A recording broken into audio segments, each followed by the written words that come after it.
RSU TV presents the Cherokee Nation's Principal Chief Forum.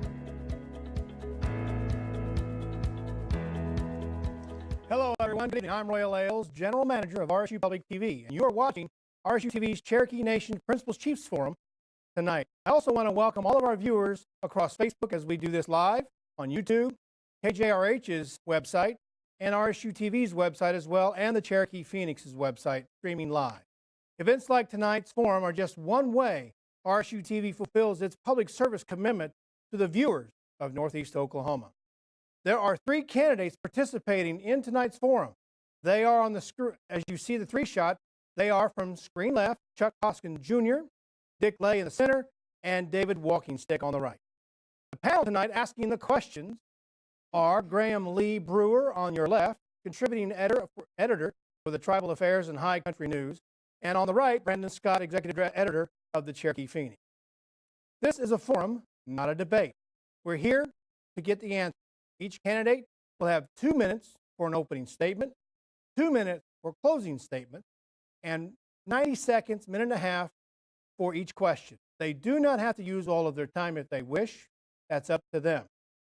Whether it's a congressional, mayoral, or statewide race, all of our forums and debates RSTV conducts everything easily. We want everyone to be professional as they answer their questions so we can get our job done to inform the public. And to our audience in the studio tonight, we do have a small audience. We want to welcome them, but we're asking them that they remain quiet throughout the forum. So let's get started. Our first question tonight begins with Graham on our left asking the first, or I'm sorry, let's start with our opening statement. I'm getting fluttered. So let's just start with our opening statement, and that comes from Mr. Hoskin Jr. Thank you, Roy. OCO, everyone. It's wonderful to be here. I want to thank Rogers State University for hosting this important forum. I want to thank the Cherokee citizens who are watching here in the studio across the 14 counties and even across the country. I certainly want to thank my family for being with me through this campaign. My wife here in the studio, January, watching the debate. My children, Jazzy and Tristan, watching at home. Ladies and gentlemen, this is a critical time for the Cherokee Nation, and it's a critical election. The next chief of the Cherokee Nation needs to be prepared to show leadership on a range of issues. Those issues include healthcare, making our healthcare system even better than it is today, working on economic development, making more strides to save our language and to preserve our culture, to teach our history, making sure every Cherokee gets a chance to earn a living through job training, through education, so that we can have strong communities. The next chief needs to be prepared to lead, and I am prepared to lead.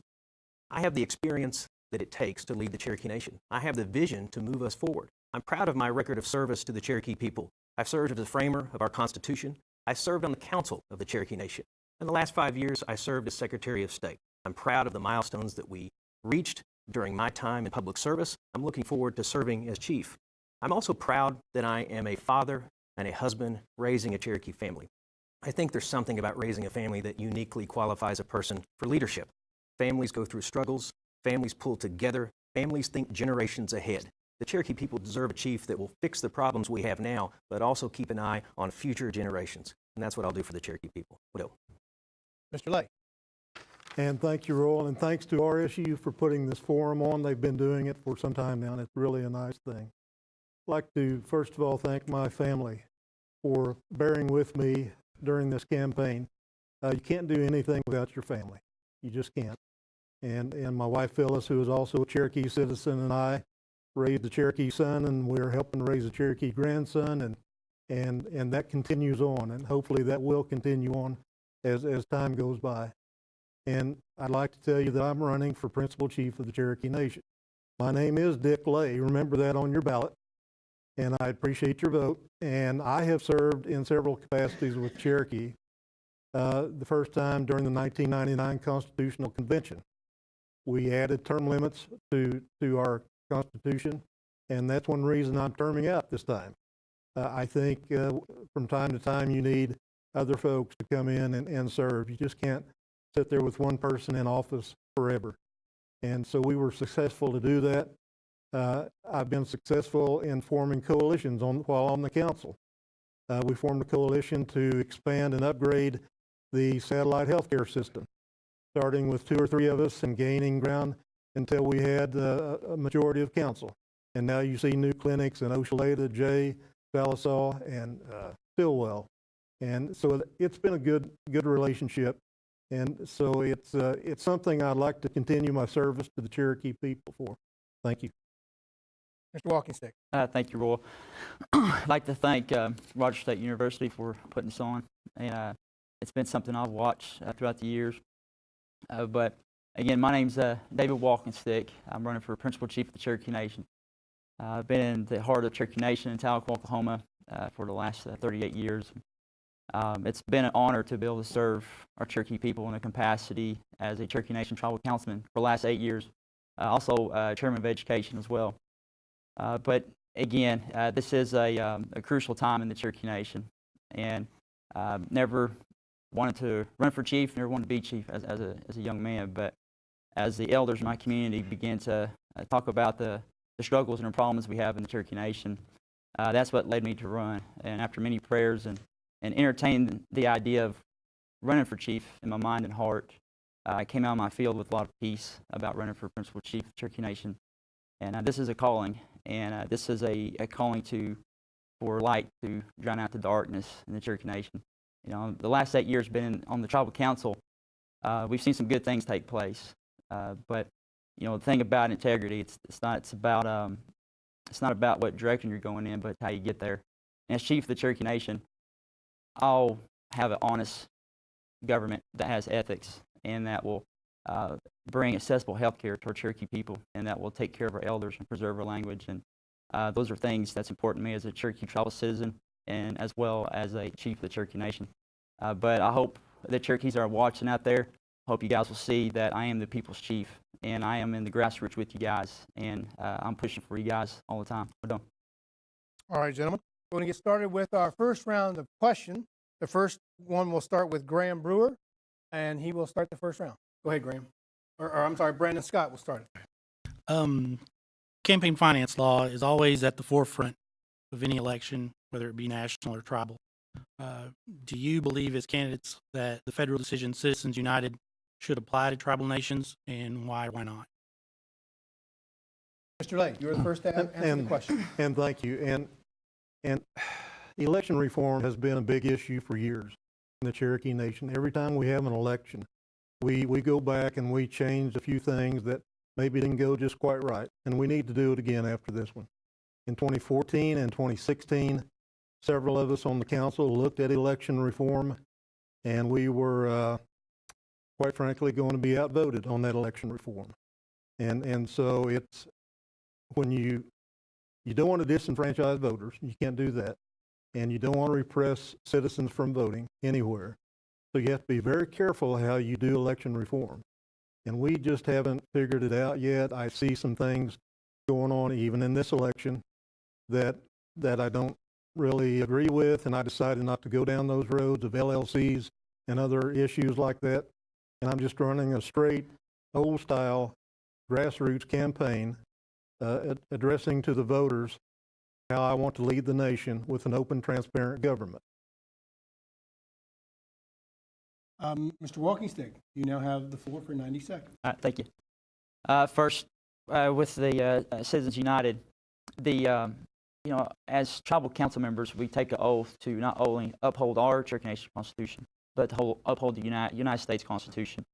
And, you know, that's something that we take serious in the Cherokee Nation. And but unfortunately, we've allowed Washington politics into the Cherokee Nation, where we have partisan politics in our tribe. And it's not necessarily the best course of business when you cater to one side. It's not good business, especially when you're going to deal with gaming compacts and other compacts with not only the state, but the United States. But, you know, Councilman Lay said, you know, we need election reform in a desperate way in the Cherokee Nation. We're kind of behind the ball. If we're going to allow Washington politics in the Cherokee Nation, we need to have election reform so we can regulate those type of things that's going on with super PACs, LLCs, whatever it is. But unfortunately, it's taken place. And, you know, in all the mudslinging that has taken place in the Cherokee Nation, it's really brought a shame and disgrace to the Cherokee Nation. And it's not the Cherokee way. You know, my elders taught us about respect. And when I became chief for the Cherokee Nation, I'm gonna lead all people, not separate groups or special interest groups. But we do need election reform. We're done. Mr. Hoskin Jr. Thank you. The Citizens United decision is bad for American democracy because it lets unlimited money into politics. I think it's hurting our democracy. I think it's bad for the Cherokee democracy. I was on the council when we amended our election laws. One thing has been stable throughout modern Cherokee elections, is which we've required full disclosure from candidates. Full disclosure. Everything should be out in the open. Citizens United would take us down the direction of dark money, of unregulated money, unregulated amounts of money from sources we couldn't even begin to know about. This is about protecting the Cherokee people. The Cherokee people deserve to know who's donating in elections. They deserve to know what's being spent in elections. They deserve transparency. Unfortunately, we've had some of this happen in this election, as the other two candidates have acknowledged. My opponent, Councilman Walkingstick, has benefited from this unregulated money that no one knows where it comes from. It's hurting Cherokee democracy. It's contrary to Cherokee law. And as chief of the Cherokee Nation, I'll protect Cherokee law, and I'll insist that there be full disclosure. Transparency is good for the Cherokee government. We need to keep it in the Cherokee Nation, and we need to protect the Cherokee public interest in making sure people know what's going on in our elections. All right, let me remind everyone we're going to keep this professional, so let's make sure that we're not throwing anything around. So let's keep it. You have it in your next question. You have 90 seconds. You can use that time for part of your rebuttal if you'd like. So the next question comes from Graham from High Country News. Ask the question. You're going to receive this question first, and then you can rebut, but you got to do it within your 90 seconds. Okay? So go ahead, Graham. The Supreme Court is about to hear arguably the most important Indian country case in modern history. If the court upholds the 10th Circuit's decision in the Muskogee Creek Nation's Murphy case and returns additional jurisdictions as well as reservation status to the tribe, would you, as a leader of a fellow civilized tribe, push for the Cherokee Nation to make a similar claim? And in addition, what outcomes, good and bad, would such a favorable decision have in Cherokee Nation? Go ahead. Thank you. The Murphy case is a very complex suit going on right now that talks about our sovereignty within the Cherokee Nation. It's either going to increase our sovereignty or take away our sovereignty. And, you know, I'm never an advocate to take away sovereignty. And I believe as a Cherokee Nation, we need to be advocating for the Murphy case so that we can have jurisdiction and to punish criminals within our jurisdiction. You know, if you look at some of the reservations where some outsiders are going into reservations and raping our Indian women, you know, that's something that we need to take very seriously. And as the chief of the Cherokee Nation, we need to lobby very hard and advocate so we have those rights within the Cherokee Nation. But, you know, as chief of the Cherokee Nation, you know, taxation comes into play with the Murphy case, you know, if they rule that way. And, you know, and that's something that we need to prepare for because we're going to get law enforcement. We're going to have our own judiciary or branches need to increase, and we need to have more courthouses and so forth. But a rebuttal to Mr. Hoskins over here, you know, he talks about transparency. You know, dark money is hidden in his Cherokee Future LLC, where he spent over $600,000 to his dad's home address. So that's my rebuttal to that. Thank you, Roy. All right, next answer comes from Mr. Hoskins. Well, the Murphy case is the most important Indian law case in a generation, and as chief of the Cherokee Nation, I absolutely would take the same position that the Creek Nation takes, which is that their reservation was never diminished. My position is the Cherokee Nation reservation was never diminished, and I think that's a position that's on the side of Cherokee sovereignty, and the chief of the Cherokee Nation needs to stand for that, and so we would assert that same claim. We don't know how the Murphy case is going to be decided, but here's what we do know. When it's decided, however it's decided, we will need strong leadership. We'll need a chief that understands sovereignty, that has worked on the subject matter.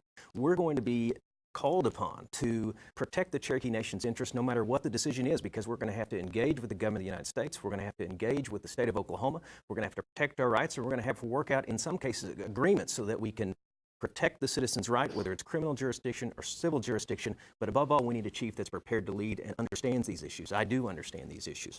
I do want to say that Councilman Walkingstick is trying to distract with talks about LLCs. The bottom line is every penny that I spent in this campaign has been transparent. If the Cherokee people want to go to the Election Commission, they can see everything that I've spent. They can see every penny that I've raised. The seems not true with respect to Councilman Walkingstick.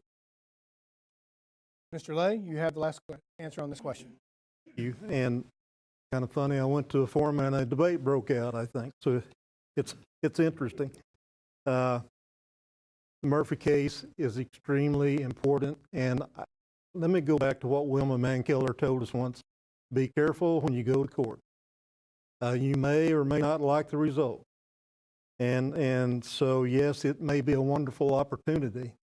But if it goes against the Creek Nation, then what happens? And whoever's going to be chief when that finally ends up being decided is going to have to be nimble and going to have to be able to draw the brightest and the best legal minds around him or her and know how to work their way through that system.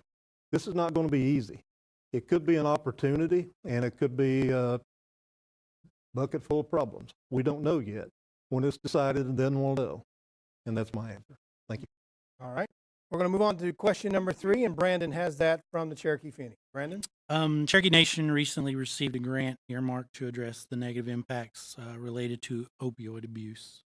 If elected, will you continue to support the Cherokee Nation's legal efforts against the prescription opioid industry?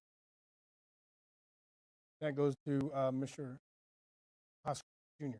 The opioid epidemic is one of the most important issues facing the Cherokee people, so I absolutely support holding the pharmaceutical companies accountable. Our Attorney General took them to task and actually made Cherokee Nation a leader in Indian country in addressing that. The grant that we received will help us combat the effects of that, but we have to do more at the Cherokee Nation. We have to make sure we take care of people who are affected by this. We need to make sure we provide rehabilitation opportunities.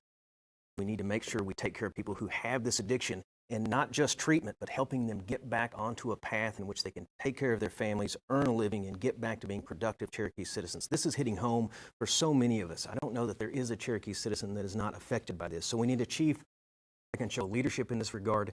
But again, holding the drug companies accountable was the right thing to do. And I was proud because it was an assertion of our sovereignty and our strength, because we ought to be protecting the vulnerable people that are affected by the opioid epidemic.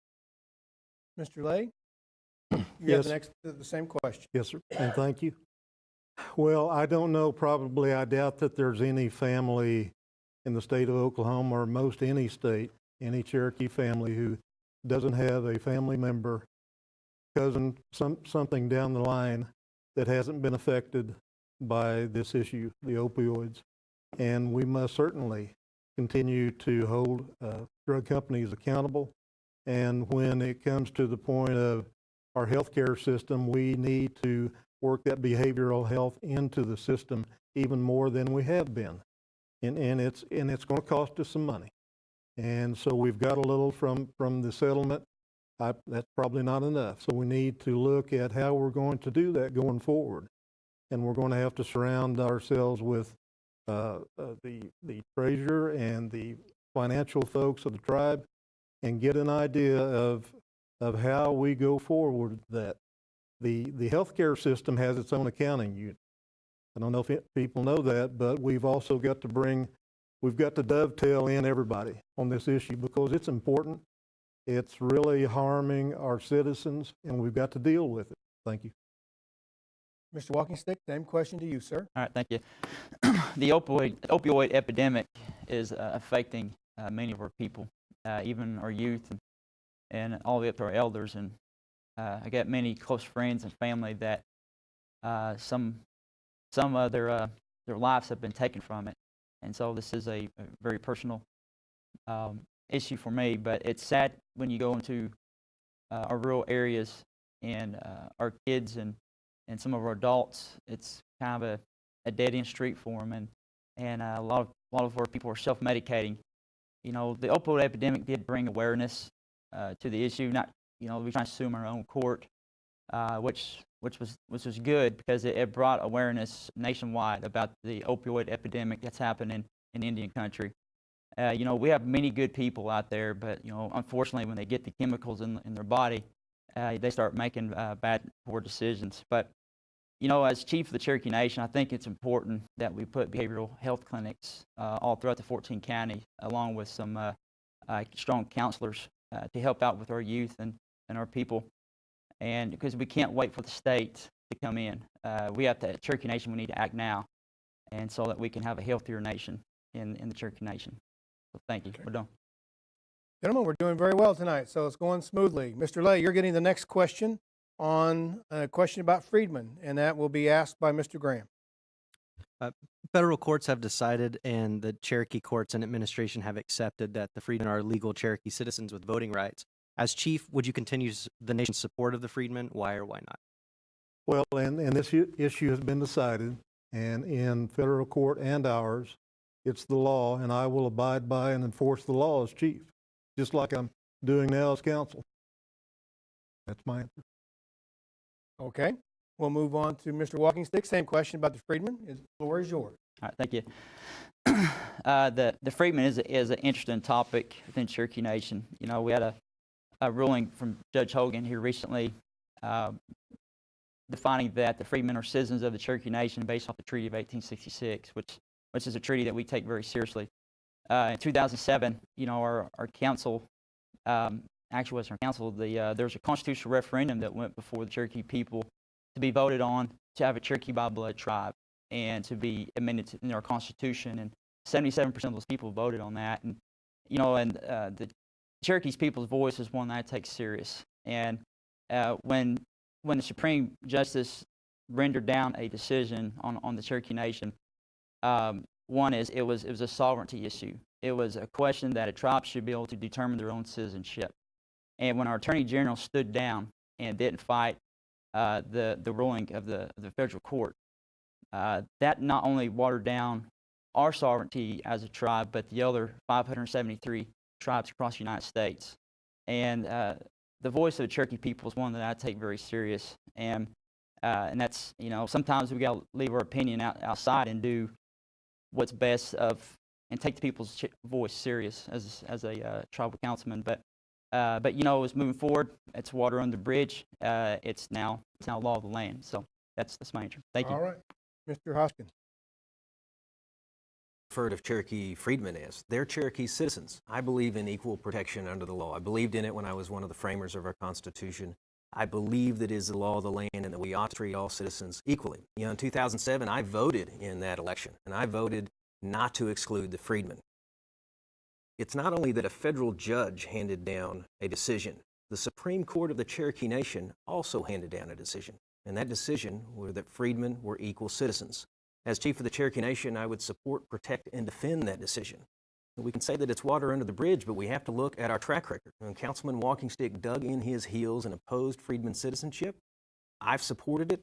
I believe that we're a better nation, a stronger nation when we bring everyone together. And as Chief, I'll never forget that I represent every Cherokee citizen equally. All right, gentlemen, we're going to move on to question number 5. And Mr. Walkingstick, you will get the first answer on this one. And this one will be asked by Brandon. Brandon? Through the Indian Health Services funded joint venture and expansion of the Hastings Hospital, Cherokee Health will begin receiving nearly $100 million annually for improving health care. How do you believe that money should be utilized? Well, it's not how I believe it should be utilized. It's going to be used for staffing and equipment. And, you know, the big topic in Cherokee Nation is accessible health care. And, you know, we've lost 140 doctors over the last 8 years, and which has led to increased waiting times in our clinics and has really decreased accessibility to our health care. And it's great that we built this 480,000 square foot facility for $200 million. It's great. But, you know, when you build bricks and mortar amongst the Cherokee Nation, it looks like we're very successful and we have a lot of wealth. But I think that we were a little premature, and I don't believe we're ready for this size of a building. One is because we don't have the doctors, we don't have the physicians or providers. We're supposed to hire 850 positions in this new clinic. And, you know, it's going to be a big challenge on whoever the next chief is. But as, you know, when I'm chief of Cherokee Nation, we're going to pay doctors what they're worth. And we're going to get nurse practitioners in, and we're going to value them so that we can have accessibility to health care and also bring in urgent care into our rural areas. So if someone's having chest pains, they don't have to drive all the way in Tahlequah, they can go to Jay. You know, but Chief of Cherokee Nation, I believe in accessible health care. So let me ask a follow-up question, and each of you can answer this with an initial 10 seconds to add it onto your time. So 10 seconds, when you say that they're not prepared, are you, as chief, willing to extend out the opening of that facility to try to hire more doctors to get to the numbers you're trying to get to that's in place now? Yes, no doubt. We definitely need. We don't have the staff in place to staff that hospital, and so we do need to extend to be sure that we have adequate staffing. Okay, Mr. Hudson. Well, the idea that we would extend the opening of a facility that we've nearly completed is a statement made by someone that doesn't understand how we got there. I was Secretary of State when we negotiated the joint venture, and I'm very proud to have been to Washington, D.C., sat across the table from senators, to sit across the table from members of Congress, to sit across from the Indian Health Service and tell them the United States government is too far behind on health care in Indian country and the Cherokee Nation's not going to wait anymore. So we took the initiative to build the largest healthcare facility outpatient for Native Americans in the country with what we're building in Tahlequah. That's important. We told the federal government, we're not going to let you off the hook for operating dollars. And the agreement that we negotiated said that when we open the doors, the full amount of the $100 million plus per year that's coming into the Cherokee Nation would come to us for health care. We can immediately start using those dollars. It's stunning to me that any Cherokee leader who has paid attention would say we need to keep the doors locked on that new facility, because if you know what you're talking about, you'll know that if you keep the doors locked, you'll say no to the $100 million. That doesn't make any sense. We need to focus on hiring more doctors and nurses, and we can do that. We've got an opportunity to do that, but it won't happen automatically. We need leadership. We need to give our recruiters the tools they need. We need to pay doctors what they demand in the market, nurses the same way. We need to make sure we hire case managers. We need to make sure we hire patient advocates. We need to have a patient-centered focus in our healthcare. And to the Cherokee people, I would say you can't do any of that if you follow Councilman Walkingstick and keep the doors locked. All right, we're going to move on to Mr. Lay to answer the same question, and you can address the follow-up that I gave. Sure. And could I have the question again, please? Stop the time for a second and go ahead and ask the question.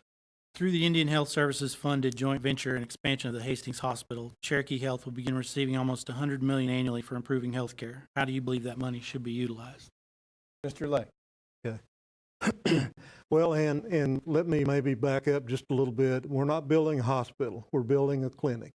It's 469,000 square foot clinic. We're going to go back and then rehab Hastings Hospital and turn it back into a hospital, a bed hospital, which it should have been all these years. And so it was doing double duty as a clinic and a hospital. And that just didn't work out very good. And so the administration and the council got together and said, let's see if we can do this. I do know that the former executive medical director that we now don't have had a lot to do with the IHS compact and agreement and the $100 million a year. We don't have that person now. And that kind of always struck me as being a little odd. And so, am I going to delay the opening? Absolutely not.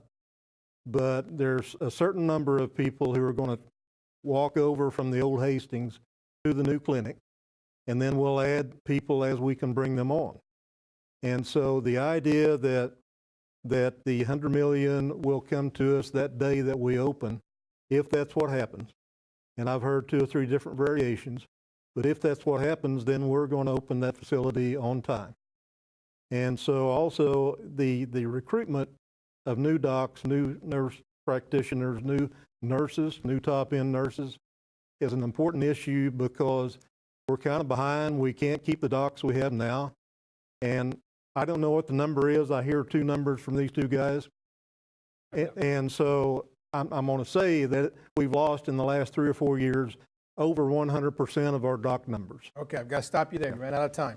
We're moving on to our 6th question of the evening, dealing with something that my family is very familiar with, chicken houses in northeast Oklahoma. And that's going to be asked by Mr. Graham. Chicken runoff from the 800-plus poultry farms in Delaware and Adair counties has become a lingering problem for many within the Cherokee Nation. Milo's, a fresh brewed tea company, just broke ground in Owasso in part due to the water quality in the Spavinaw and Lake Uchi watersheds. How do you envision the Cherokee Nation's role in achieving a balance between economic opportunity and protection of quality of life and culturally important waters for both Cherokee residents and homeowners? And Mr. Hoskin, you get the first question. Well, appreciate the question. This is impacting a lot of our people, including those in Delaware and Adair County. And I've been to that area. I've seen the impact of the over-concentration of poultry houses on elders, on schools, on the land and the water. And it's something Cherokee Nation provided leadership on at the fall of 2018 while I was Secretary of State. What we said to the state of Oklahoma and the industry is that you have to stop building these chicken houses, and we reached an agreement. That's part of what makes me suited to be chief of the Cherokee Nation, is the ability to bring parties together that may be at odds to reach at least some solution. So we reached a moratorium. That is, we said stop with the chicken houses until we can study this problem. It's important because Cherokee Nation has a role to play, and I would have Cherokee Nation as the chief play a role in making sure water is protected, that we connect our people affected by this problem with rural water, that we assert our sovereignty, assert our legal rights under federal law to protect water quality. We can do that, and that we do what I've done as a private citizen, which is to write the Secretary of Agriculture, write the Secretary of Energy. I was just on the phone with the Secretary of Energy of the state of Oklahoma last week talking about the moratorium. This is an important issue. We need leadership on it. I was glad to be at the table to provide it, but we need to do more going forward. And here's the other thing.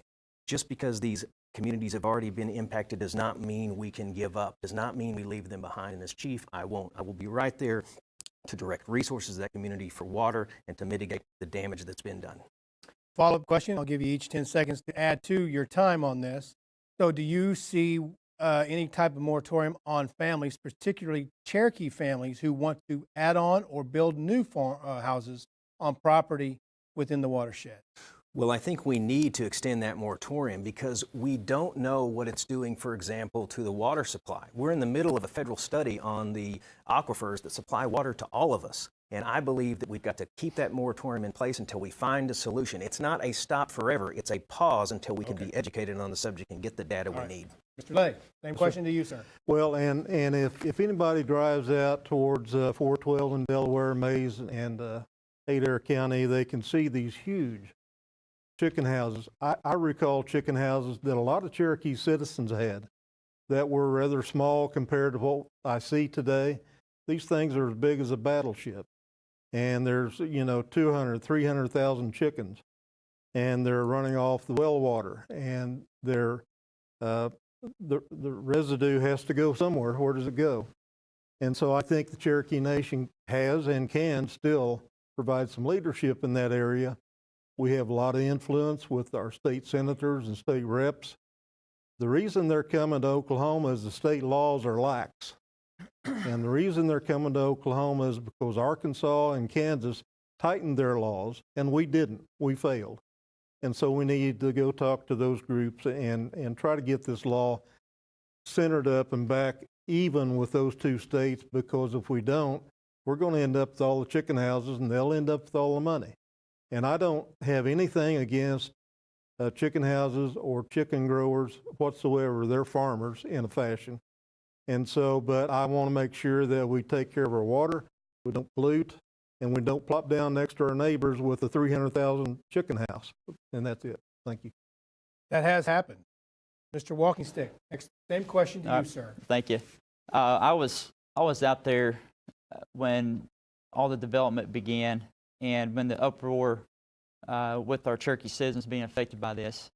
And I heard their personal testimony of, the chicken mites infesting their front lawns, and, chicken feathers, and some of our elders getting emphysema from the air pollution, and then it's polluting our waterways. And hearing these testimonies, hearing about our elders having to leave their allotment lands because of their wells going dry. Those are things that started tugging on my heartstrings, and seeing this pollution come firsthand. There was a House bill that was introduced 2 years ago, and the Tribal Council, the Cherokee Nation, our lobbying firms, we had the opportunity to get in front of this, and there were some good, strong guidelines about setbacks with these chicken homes, and we didn't plan for it, and so now the damage is here, and it's already done. But as Chief of Cherokee Nation, our citizens were looking for someone to come and help them out and bail them out legally, because they don't have the funds to go and get legal attorneys and so forth.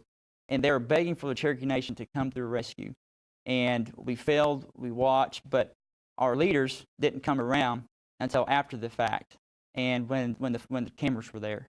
But I was there from the beginning, and I seen it firsthand. And as Chief of the Cherokee Nation, we will protect our water rights. Water is life. We don't. All right, now we're going to move on to our seventh question. Gentlemen, we have passed our halfway mark, and things are going very, very well.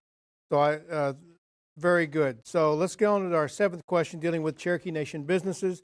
And Brandon has that from the Cherokee Pheonix. Brandon? Cherokee Nation businesses has become a vital revenue generator for the Cherokee Nation in much of north and eastern Oklahoma. What is the current status of diversification of C&B businesses, and what are your plans for greater diversification during your term if elected? Mr. Lay has the answer for that one first up. And Cherokee Nation businesses, let's set the stage here a little bit. Cherokee Nation businesses is in business because of the sovereignty of the Cherokee Nation tribe. Let's always remember that. I hear a lot of people say, well, it's just C&B money, let's spend that. It's actually the people's money. It's the Cherokee Nation's money. And so I'm proud of that fact. But C&B and C&E both have done well. They're prospering, and they're doing so because of our sovereignty allows them to be in business. And some of my problems with C&B and C&E is that they're able to give funding away up to a certain point, up to a certain maximum without running it through the tribe. And my views on that are, I think that I would like to see funding come to the tribe. We'll allocate funding back to C&B that they tell us they need to operate on. And then we are able to then direct the funding that comes in either to savings and or serving our people. A lot of this money, we already do that with approximately 37% of that funding, and we bring it into the Gen Fund. We spend it on services for our people, and a lot of that goes to health care. And we're going to get ready to need more health care dollars real quick. Thank you. All right. Mr. Walkingstick, the floor is yours for 90 seconds. All right, thank you. Diversification at C&B, they're called government 8A contracts, that they have $1 billion of government 8A contracts, which profit 3 to 5%. But to say that they're generating $1 billion is a little misleading. And also, these jobs are not in the heart of the Cherokee Nation. These jobs are in 27 different states and 14 different countries. We need these government 8A contracts in the heart of Cherokee Nation, where there's high clusters of Cherokees that put people to work. And this is a great plan for diversification. But we need to get away from gaming. We've built casinos for the last 8 years since I've been on the tribal council. What happens when there's state-regulated gaming that takes place in Oklahoma and it starts competing with our gaming dollars?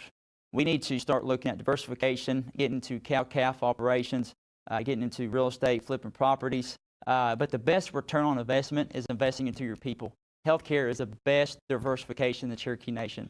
Sponsoring our elders for Medicaid and Medicare for 65 years of age and older will bring millions of dollars of revenue into the Cherokee Nation, so we can have self-sufficient clinics all throughout the Cherokee Nation. But Scripture says, where much is given, much is required, and God has given us a bunch here, Cherokee Nation. Required of us to give back to the Cherokee people, especially to those C&B dividends. We're done. I have a follow-up to that, and then Mr. Lay, you can get 10 seconds at the end to answer. So you're saying move a lot of the businesses out of other states back to Oklahoma? Yes. So you would reduce revenue? No, that you would not reduce revenue. You would increase jobs. Okay. Mm-hmm. All right. Mr. Hoskins, you're up next. Well, I'm very proud of Cherokee Nation businesses, their performance, and it starts with the workforce. We have such a talented workforce at Cherokee Nation businesses, from our gaming operations to all of our other businesses, and so that's where it starts. I'm also proud of the leadership. Every member of the board of directors of Cherokee Nation businesses is a Cherokee citizen with a heart for the Cherokee people, and that's really the secret to the success of Cherokee Nation businesses. Generates thousands of jobs. It generates so much in revenue, so much in the funds that go to programs for the Cherokee people to invest back in our communities, healthcare, elders, investing in education, infrastructure. If you look at the performance of Cherokee Nation businesses over the last 8 years, what you see is, in terms of diversification, 8 years ago, the diversified business unit was actually losing money. And over the last 8 years, we've increased that to the point where 40% of what Cherokee Nation businesses does is outside of gaming. And it is true, a lot of that is federal contracts. We have a business presence in 47 states, but here's what folks need to know. That actually creates jobs in the 14 counties to support those contracts. So Councilman Walkingstick's stunning suggestion that we eliminate those jobs and somehow start over in the 14 counties, I think, is absurd. What I would do is focus on the 14 counties to add on top of what we do. I think we need to focus on the rural communities. I think we can create jobs there. I think we can leverage the expertise we have to do things in healthcare, to do things in construction, and do things in technology right here in the 14 counties to create jobs. Mr. Lay, I'm going to give you an extra 10 seconds since I interrupted and asked the follow-up question. Okay. And what was the follow-up again? So if you're going to bring back jobs from out of state, are you cutting revenue? Okay. That was my follow-up question. Well, and I didn't say I was going to bring jobs back from out of state. I will say this: the 42% of revenue from the diversified business side is not, you need to understand that sometimes that's only a 2% profit, from 2 to 14%. So the revenue sounds good, but the profit margin is not anywhere near what we make in our gaming. All right. Let's move on to our next question dealing with at-large citizens. And Graham, you have that question. At-large Cherokees, that is, tribal citizens who live outside the tribe's 14-county district in northeast Oklahoma, now represent a slight majority of the tribe's population. What would you do as chief to enable at-large citizens to be more engaged with the tribe in addition to the cultural events the nation already holds in at-large areas?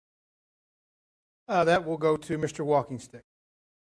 Well, first, many of our at-large citizens, I feel for them. I remember being a young Cherokee away from home and getting homesick and ready to come back home to the Cherokee Nation. And when I go travel these at-large meetings, I see these Cherokees who are scattered out throughout the Cherokee Nation and throughout the United States.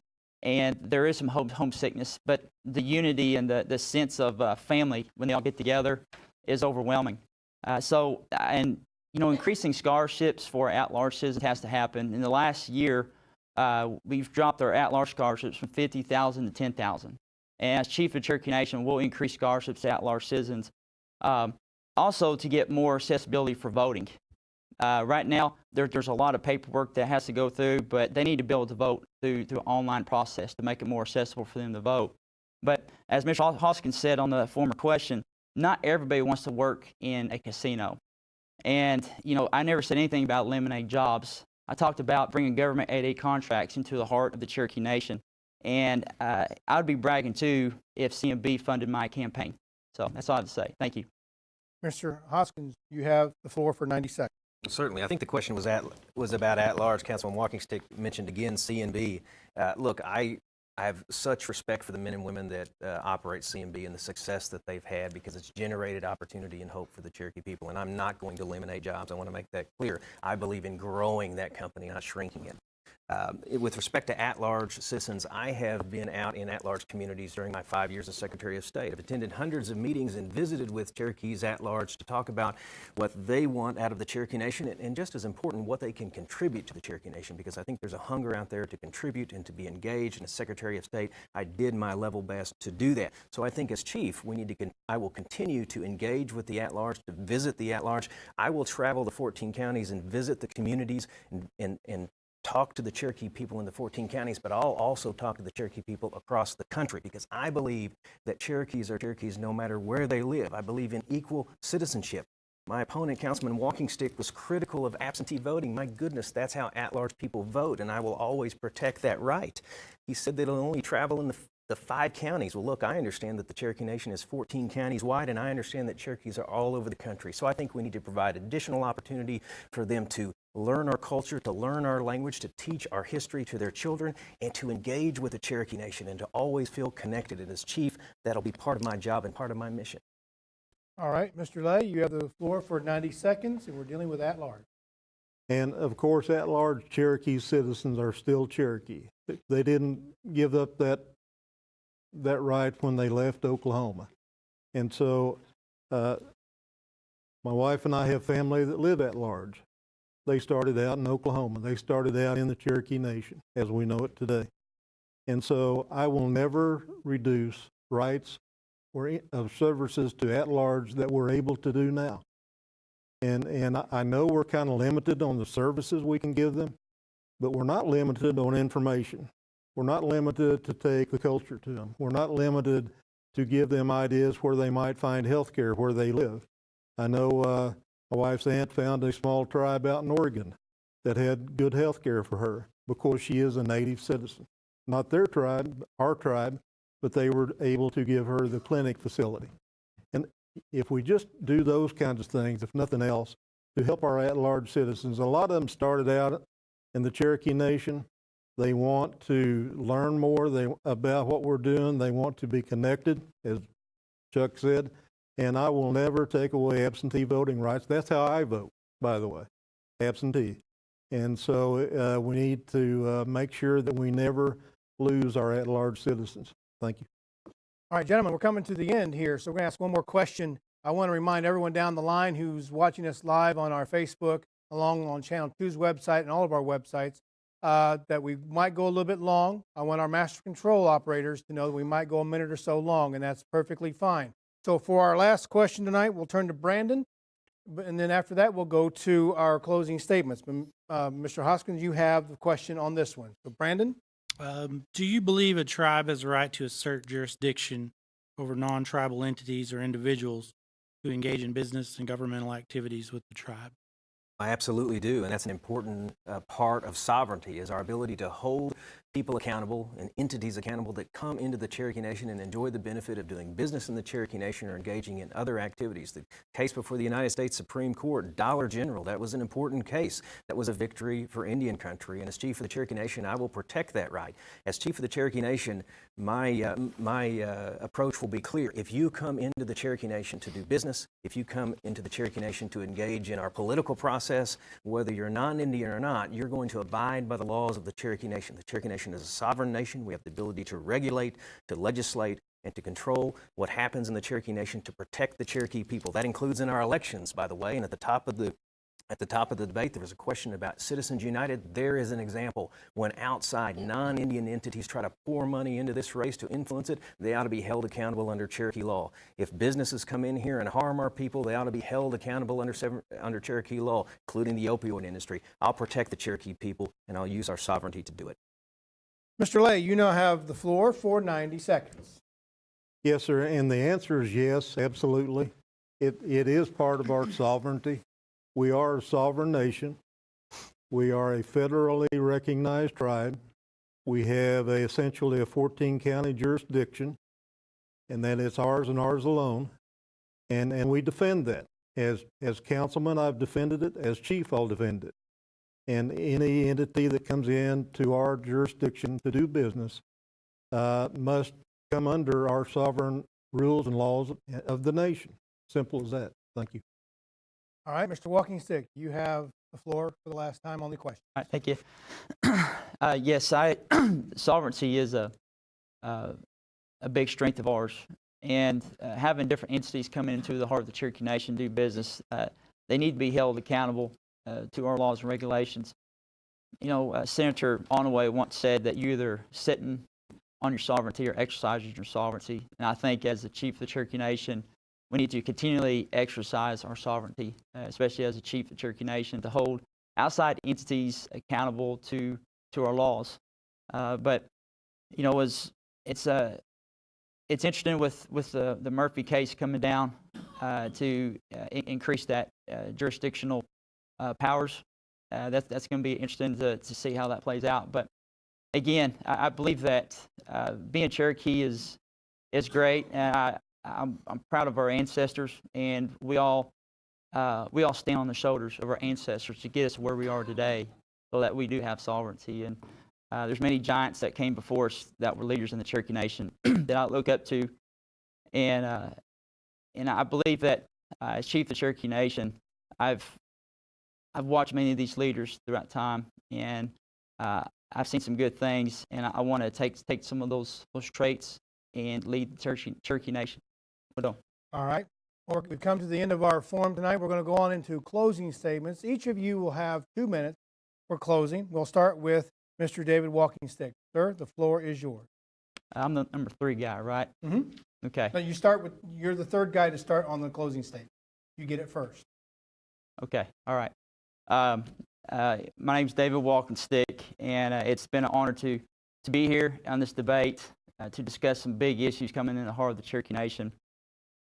You know, you're going to hear leaders throughout this race that's running for chief that's going to talk about I did this, I did that, and how qualified I did this, I did that. And so as a Christian, I believe in servant leadership, and I believe in shared leadership.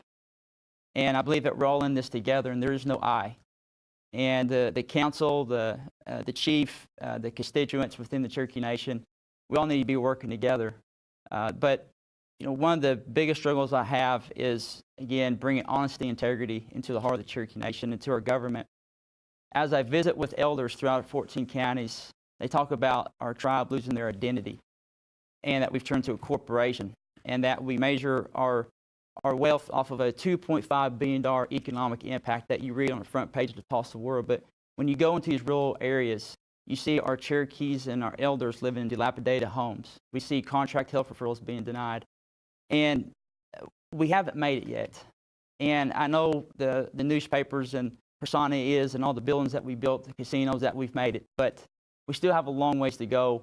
The measurement of success in Cherokee Nation is how we're taking care of our Cherokee people. And I'm a Cherokee First Chief. And I believe that we need to give Cherokee Nation back to the Cherokee people.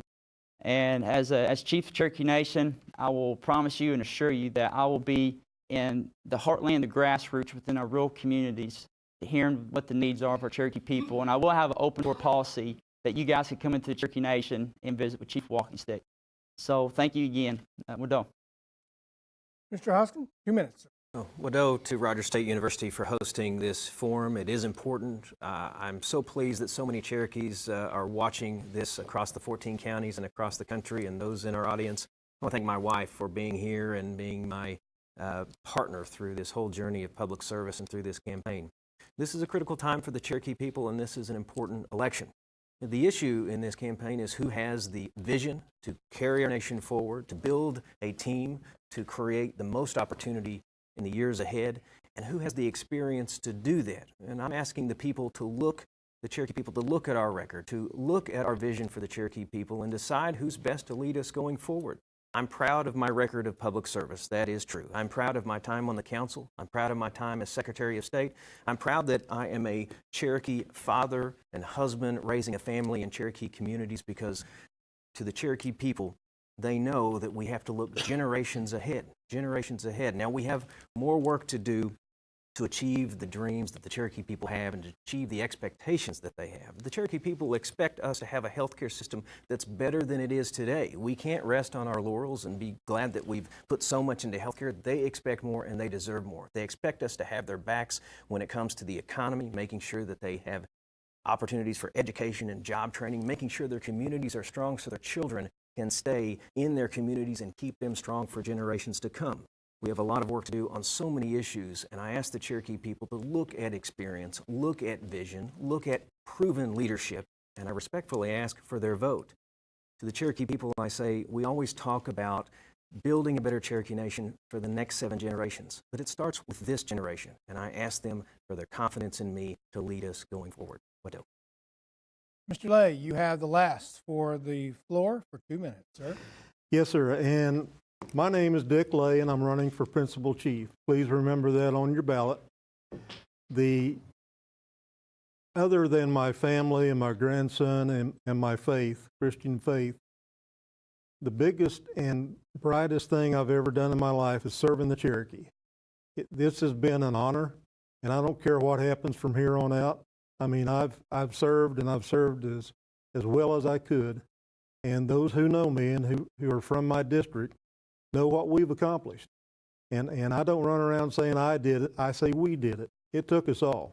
It took the administration, the council, the people who said, we need this, we need that. And so I'd like to say this, though. I've served with 5 different healthcare executive directors in 8 years. And in my opinion, that's not success. When you vote for me for chief, we're going to have a healthcare system, and we're going to bring back the right person for that job to get that job done in our healthcare facilities. And we're going to hire the docs, and we're going to reduce the wait times. And this is what Cherokee people are asking me. They're not asking me how much the CMB made.